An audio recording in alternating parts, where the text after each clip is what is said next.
Bien, buenas tardes. Nos encontramos en nuestro curso de álgebra lineal. Vamos a hablar hoy de la ecuación de la recta en R2 en el plano, ¿sí?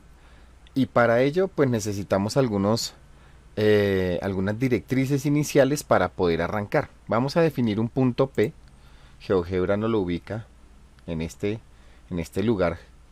Las coordenadas las pueden ver las coordenadas las podemos ver acá. Y un vector director. Ya sabemos que un vector es un segmento de recta dirigido, tiene dirección y sentido, y módulo, ¿sí? O magnitud, ¿de acuerdo? Entonces, ¿qué estamos buscando? Estamos buscando una recta que pasa por P y es paralela al vector V, ¿de acuerdo? Para realizar este proceso, lo que tenemos que hacer es trasladar el vector V, que es un vector libre, ¿sí? Yo lo puedo poner en cualquier lugar del plano, siempre va a mantener la misma dirección y sentido, ¿sí? Lo vamos a ubicar con origen en el punto P y obtengo como resultado al trasladarlo el vector U. Bien, este vector U es igual al vector V.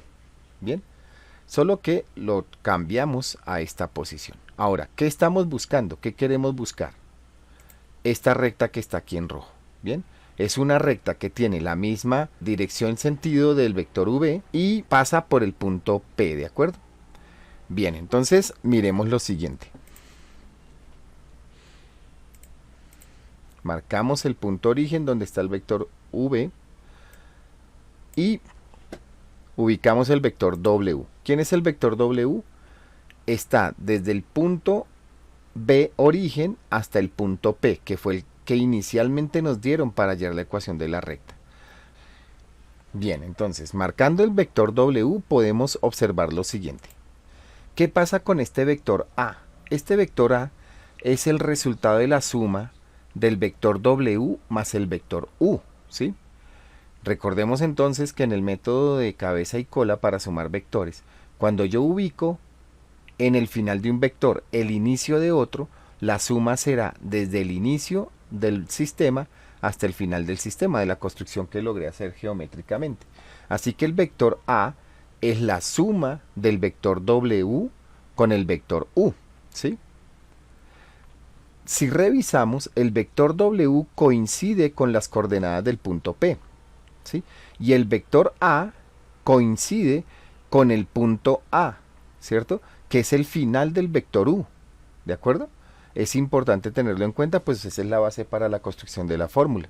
Bien, ahora miremos algunas situaciones. ¿Qué pasa si el vector U lo multiplico por 2? Bueno, aquí no lo muestra centrado en el origen, ¿cierto? Es el vector A1, ¿sí? Yo lo que voy a hacer es trasladarlo sobre la recta que tenemos, ¿sí? Entonces vamos a trasladar el vector y tenemos este vector nuevo en azul. ¿Qué es?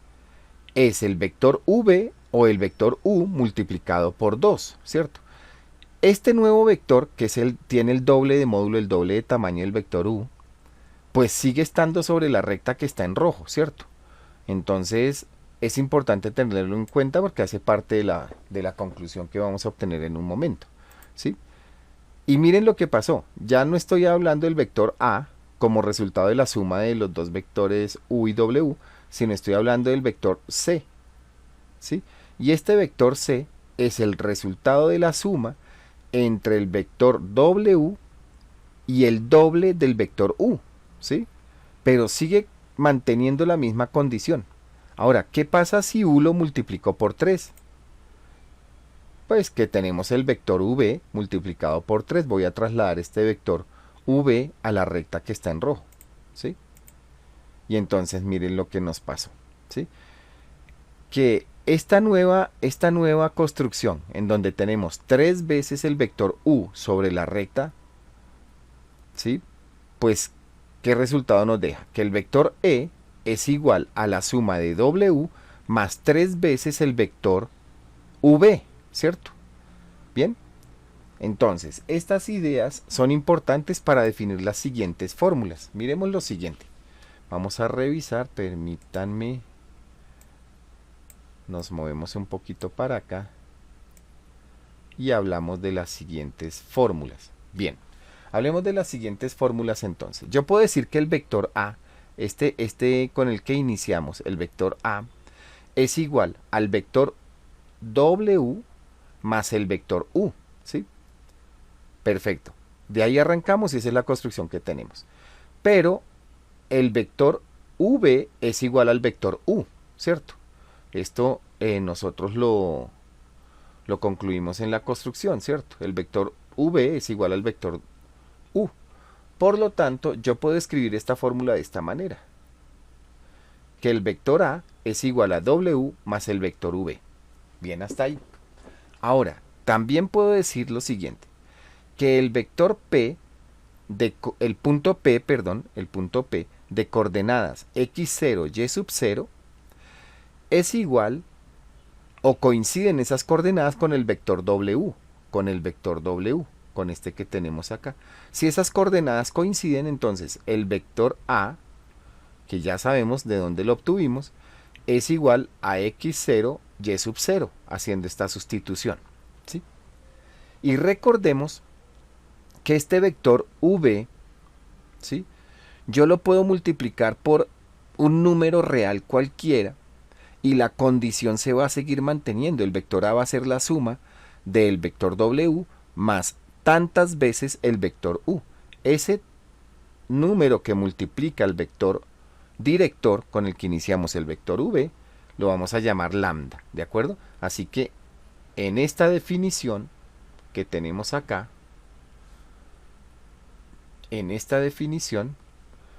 tenemos la ecuación vectorial de la recta. Bien, listo.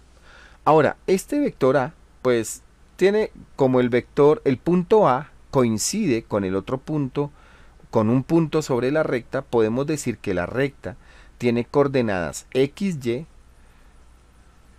iguales a x0, y0, más lambda por x, la coordenada en x de b, y la coordenada en y de b, ¿de acuerdo? Bien, ahí está, una conclusión. Ahora, para hallar la ecuación paramétrica, ¿qué hacemos? Lo que hacemos es decir que x, este x de la recta, la coordenada en x de la recta, es igual a x sub 0 más lambda veces la coordenada en x del vector. Bien, y eso es lo que tenemos escrito en esta posición. Es decir que x es igual a la coordenada en x del punto más lambda veces la posición en la coordenada en x de v. Bien, y y a qué sería igual, y es igual a y sub 0 más lambda veces la coordenada en y de v, ¿de acuerdo? Y esto nos da como conclusión la ecuación paramétrica de la recta. Listo, ya lo tenemos definido hasta ahí. Ahora, miremos ¿qué sucede si despejamos lambda de las ecuaciones paramétricas?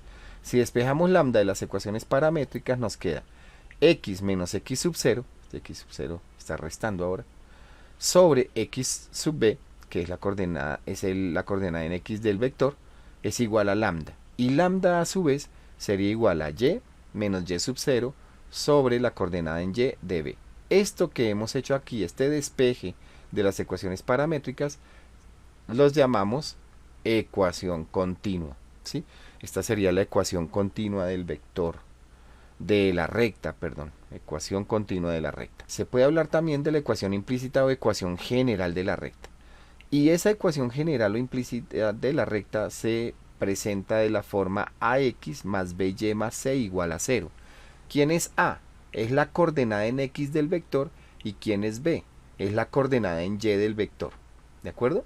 Ahora, ¿cómo obtenemos c? C lo obtenemos reemplazando el punto, ¿bien? Y ya con un ejercicio, pues lo vamos a revisar, ¿de acuerdo? Bien, entonces miremos un ejemplo, resolvámoslo. Hallemos las ecuaciones de la recta pertinentes con esta situación. Dado un punto P de coordenadas 3, 1 y un vector director de coordenadas menos 3, menos 4, hallar las ecuaciones de la recta, ¿de acuerdo? Entonces hallemos primero la ecuación vectorial, ¿sí? Bajo estas condiciones podemos decir que la ecuación de la recta en xy es igual a las coordenadas del punto, que son 3, 1, 3, 1, más lambda veces las coordenadas del vector, y las coordenadas del vector es menos 3, menos 4. Listo, tenemos la ecuación vectorial, ya la tenemos. Ahora, hablemos de la ecuación paramétrica. ¿Cómo es esto de la ecuación paramétrica? Despejando de la ecuación vectorial, podemos decir que x es igual a 3 más lambda veces la coordenada del vector en x por menos 3. Entonces podemos decir que x es igual a 3 menos 3 lambda. ¿De acuerdo? Esta es la primera ecuación. Y la segunda podemos afirmar lo mismo. Y igual a 1 más lambda veces la coordenada en y del vector, menos 4. ¿Sí? Por lo tanto, y será igual a 1 menos 4 veces lambda. Estas son las ecuaciones paramétricas. Y la ecuación continua. La ecuación continua. ¿Sí? Y la ecuación continua, ¿cómo la obtenemos? Podemos decir entonces, despejando lambda, claro, en cada caso, que x menos 3 sobre menos 3, pues esto es igual a lambda. Y como lambda es igual en las dos, debe tener el mismo valor. Recuerden que es un número real, ¿no? Debe tener el mismo valor para las dos, para x y para y. Entonces en y sería igual a y menos 1 sobre menos 4. Y tenemos la ecuación continua. Bien, hablemos ahora de la ecuación implícita o ecuación general. ¿Sí? La ecuación general o implícita. Bien, aquí tenemos su forma amplia, su forma general, donde a es la coordenada en b del vector. Entonces sería la coordenada en x del vector. Sería menos 3x y la coordenada en y es menos 4. Esa sería la coordenada en y del vector. Entonces sería menos 4y más c igual a 0. Bien. ¿Y cómo hallamos c? Pues vamos a tener que sustituir el punto que tiene coordenadas 3, 1 en esta fórmula. Y nos quedaría menos 3 por 3 menos 4 por 1 más c igual a 0. Entonces esto nos queda menos 9 menos 4 más c igual a 0. Así que c sería igual a más 13. ¿De acuerdo? Entonces la ecuación general nos terminaría dando algo así. Menos 3x menos 4y más 13 igual a 0. Y tenemos la ecuación general de la recta. Bueno, espero que este repaso, este pequeño ejercicio nos sirva como aporte para afianzar estos conocimientos en este concepto del álgebra lineal. Muchas gracias y éxitos para todos.